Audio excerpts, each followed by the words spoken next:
buat Jokowi G20. Ya. Tapi kita lagi tunggu apa yang akan diucapkan oleh Ibu Mega. Apa Ibu Mega akan bilang, apa namanya, I lift him.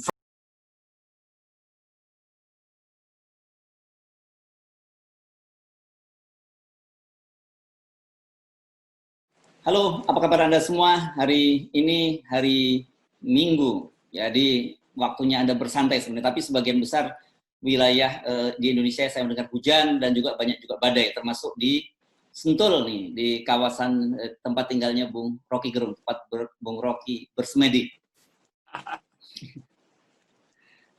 Badai sudah reda, korupsi yang membadai.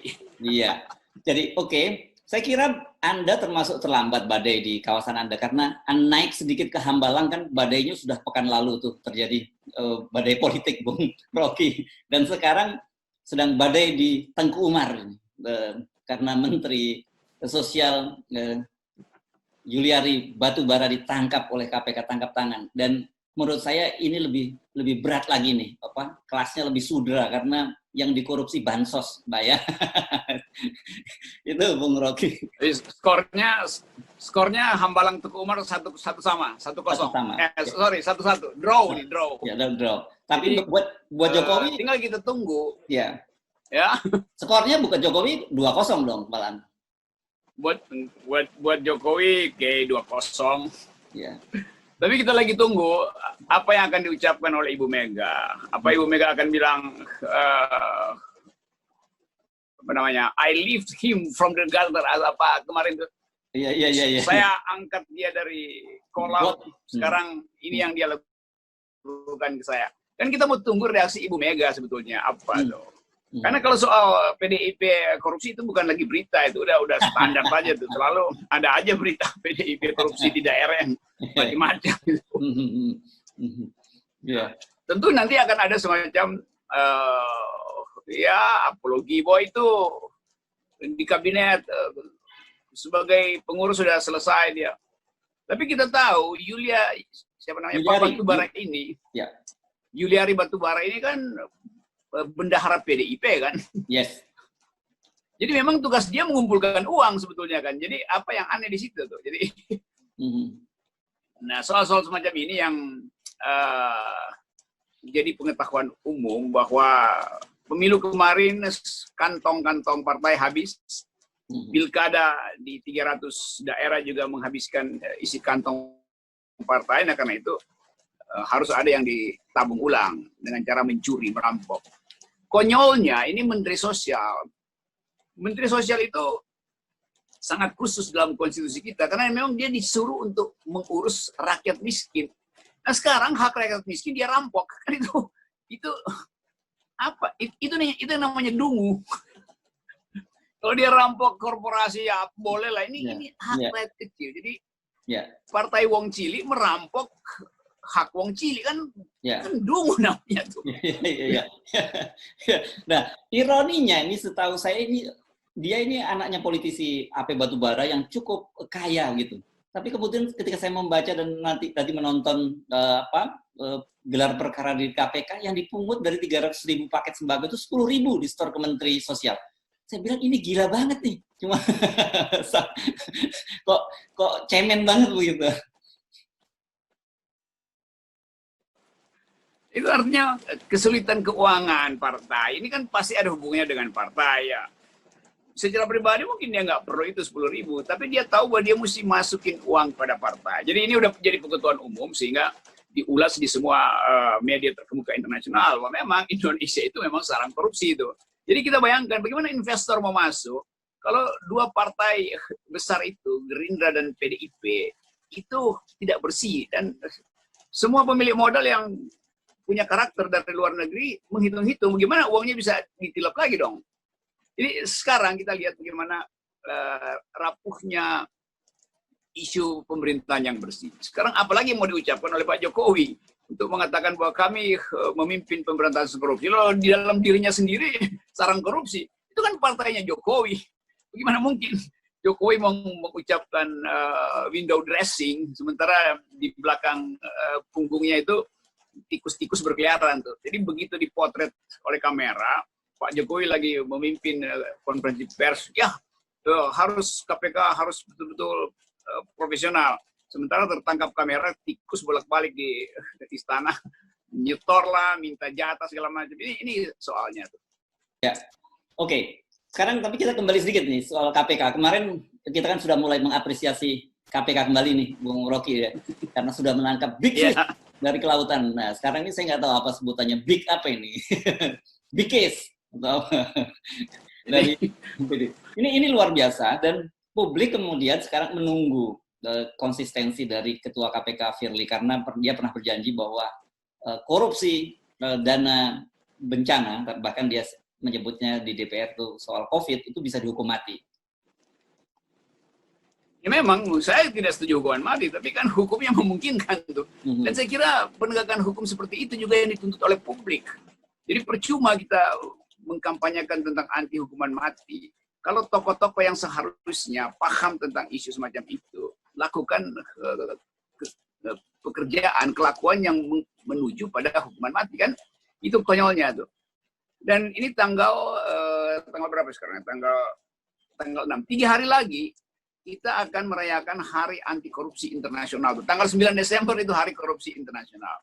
Tanggal 10 Desember Hari Hak Asasi Manusia. Ya. Jadi 3 hari ke depan, publik internasional akan menonton festival korupsi di Indonesia, bukan merayakan Hari Anti Korupsi. Ini kontras-kontras semacam ini yang seolah-olah nggak pernah diajarkan di dalam partai politik. Jadi setiap kali rapat partai politik, dulu saya duga kuat bahwa rapat partai politik itu bukan untuk mengaktifkan akal sehat anti korupsi, tapi merencanakan kejahatan korupsi, merampok panggar, berupaya untuk nilep duit bansos. Ini betul-betul pendangkalan public ethics gitu. Ya. Hal yang belum pernah terjadi di dalam sejarah kita. Dalam sejarah Orde Baru ada korupsi, tapi itu melekat di dalam sistemnya tuh. Dan terjadi melalui pemberian konsesi segala macam. Ini merampok uang negara yang udah diurus di APBN dalam keadaan Indonesia lagi darurat ekonomi, darurat kesehatan segala macam. Ini riwayat apa yang ada di kepalanya tuh sehingga dia melakukan itu. Nah, saya menganggap ini satu paket dengan kepentingan politik dan nggak mungkin ada menteri yang dengan nekat melakukan korupsi yang betul-betul ya kasat mata sebetulnya tuh kan. Ya. Bayangkan misalnya kita mulai menghitung, berarti nanti sembako yang sampai ke publik itu memang tinggal separuh, Indominya tinggal separuh, telurnya tinggal separuh segala macam kan itu curangnya di situ tuh, menghina moral publik, ya. Menghina hak rakyat. Ya. Kita memang belum mendengar penjelasan secara detail dari KPK tentang penggunaan dana itu. Kalau pada waktu KKP kan dijelaskan bahwa ada sekitar 750 juta yang dibelikan barang-barang mewah mulai jam Rolex, kemudian tas Louis Vuitton dan sebagainya. Tetapi memang sulit buat publik menghindari bahwa apalagi posisinya sebagai bendahara mengkait-kaitkan dengan parpol, gitu ya, Bung Rocky. Saya tetap anggap ini adalah korupsi yang sistematis, direncanakan, ditaruh di situ untuk mengintai dana sosial. Dan bansos itu kan, Departemen Sosial kan berlimpah APBN yang masuk ke Departemen Sosial itu. Jadi memang sebut aja ada kesengajaan untuk merampok negara tuh. Bahkan ditaruh di situ pejabat yang strategis yang tahu tentang keuangan partai dan langsung dihubungkan dengan kebutuhan partai, dititipkan. Bagaimanapun tetap ini adalah organisasi mafia koruptor. Jadi ada semacam orkestrasi di dalam partai-partai besar untuk curi sebanyak-banyaknya karena negara ini tidak mungkin lagi dilanjutkan sampai 2024. Jadi sebetulnya udah ada semacam kesimpulan bahwa mending kita nyuri sekarang, bukan sekedar untuk nutupi bolong dana yang habis Pilpres dan Pilkada hari ini, tapi untuk persiapan ke depan itu. Itulah mental dari pejabat publik yang tidak ditrain di dalam upaya untuk menghasilkan keadilan. Jadi saya tetap menganggap nggak ada kurikulum justice di partai-partai politik, apalagi partai-partai besar itu tuh. Karena memang itu diabaikan. Ya. Seluruh anggota partai yang masuk DPR di brief untuk jadi calo, di brief untuk ngintip di banggar apa yang bisa dicolong tuh. Yang masuk kabinet juga begitu perintahnya tuh. Perintah pertama adalah pulihkan pundi-pundi partai, bukan perhatikan kebutuhan rakyat. Itu yang terjadi. Bung Rocky, ini bagi Jokowi sangat serius tentu saja, karena kita tahu PDIP itu adalah partai terbesar dan partai pemegang saham utama dari Jokowi, dan kemudian Gerindra ini kan di DPR juga kedua terbesar. Ini apakah dampaknya bagi Jokowi tidak sangat serius, Bung Rocky? Kalau beliau serius, kalau Presiden Jokowi serius, per hari ini 1 jam dari sekarang dia umumkan bahwa seluruh kabinet saya reshuffle sekarang dan partai korup 2 besar itu yang adalah pendukung utama pemerintah, PDIP dan Gerindra, tidak bisa lagi dapat jatah menteri.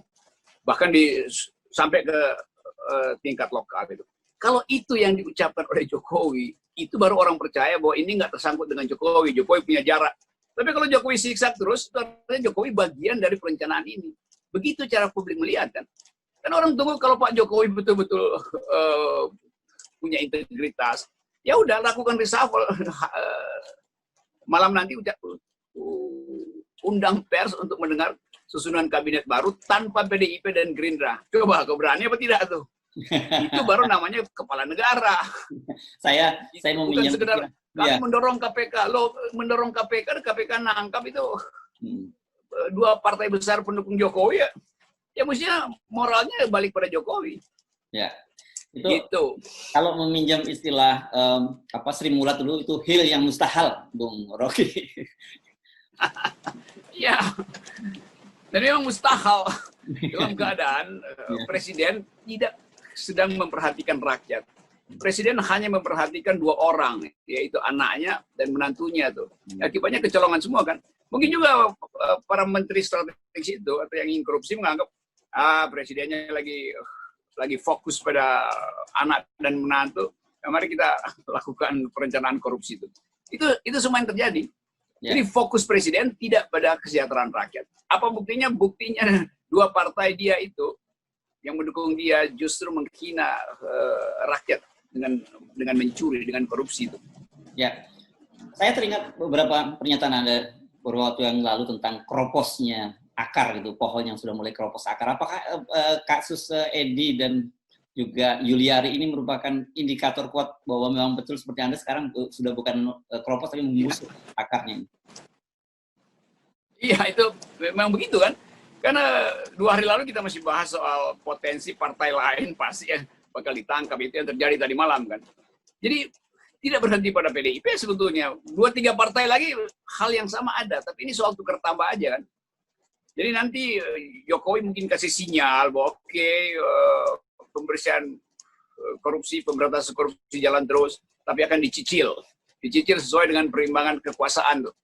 Karena nanti kegemparan itu mesti terjadi, karena orang akan nuntut misalnya kalau 2 partai pendukung betul-betul tidak bisa lagi diandalkan untuk memberantas korupsi, artinya presiden gagal gitu. Dan tugas presiden pertama meyakinkan partai pendukung supaya tidak korupsi kan, karena itu yang melekat di dia tuh. Dia nggak bisa minta supaya PKS, Demokrat untuk jangan korupsi misalnya. Ya PKS, Demokrat bilang, kita nggak ada di kekuasaan, ngapain korupsi itu? Yang ada di kekuasaan lah yang mesti ditegur oleh presiden. Jadi kalau presiden gagal menegur, maka orang anggap bahwa presiden diam-diam mengizinkan suasana itu. Karena itu kesimpulan biasa aja tuh. Ini saya kira bulan... Nah, bahaya kita hari ini adalah...